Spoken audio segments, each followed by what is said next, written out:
Good morning, Wayhungaw Basketballs, Wayhungaw Boys.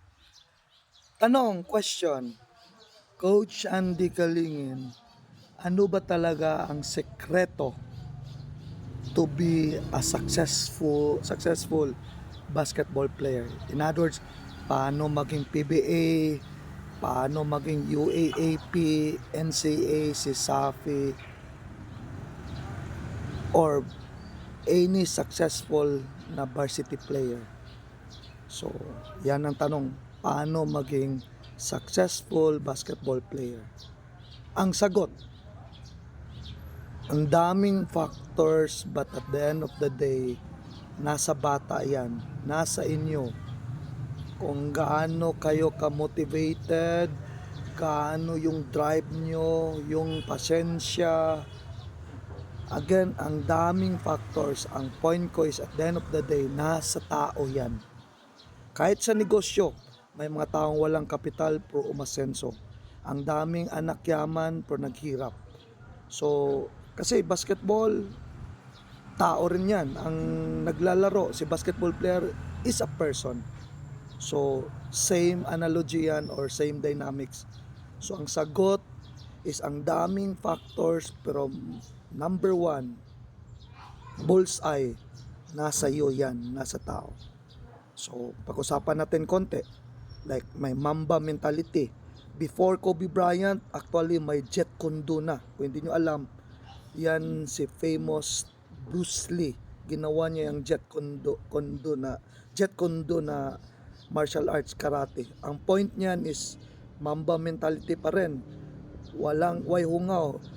Sabi ng trainer niya, si IP Man yata yon, yung coach na when he was around 12 to 15 years old sa Hong Kong.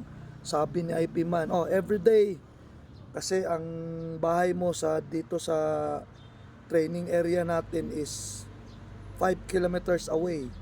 Kumbaga, parang yan ang punto. Around 1960s. Ginawa ni Bruce Lee, times 2 niya yan.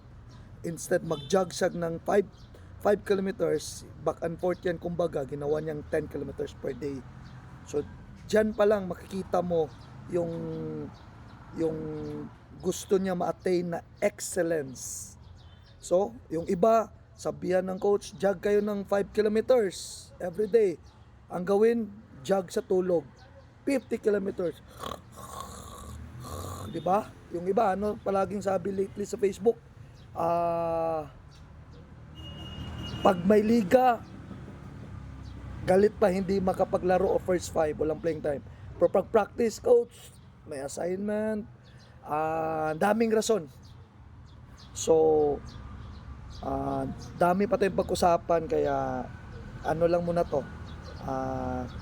Kakaumpisa ko lang, nagtatry ako magbablog kasi sa social media, libre yung ganito. So, it's high time for me to share my knowledge, kung ano yung totoong basketball, kasi nakikita ko puro na highlights basketball or maling basketball. Again and again, if you want to be successful, it starts from you. So, importante na rin yung support system mo.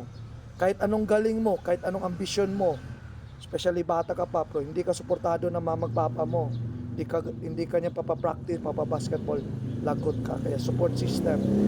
Yung iba, hanap ng factor rin. Siyang team, may playing time ka pa. It doesn't matter team B ka. Actually for me, kung may oras pa lang, goods mag team B muna. Ngayon, gusto talaga team A. Gusto talaga sa kanya team. Especially if you're young, you learn the ropes. Importante sa team B, constant na practice, same sa team A. You have more time kasi may laro sila.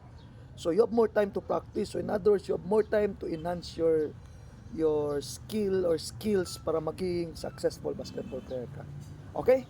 Kasi medyo taas na, pangit siguro mag-vlog na kung pwede nga less than 1 to 2 minutes lang, kasi ang comprehension or pasensya ng tao based sa survey is dapat pambilisan lang.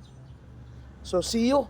Continue playing basketball. Maganda yan sa health mo, sa society, sa iyo mismo, and sa family mo. So sana maintindihan ng parents at saka support system mo.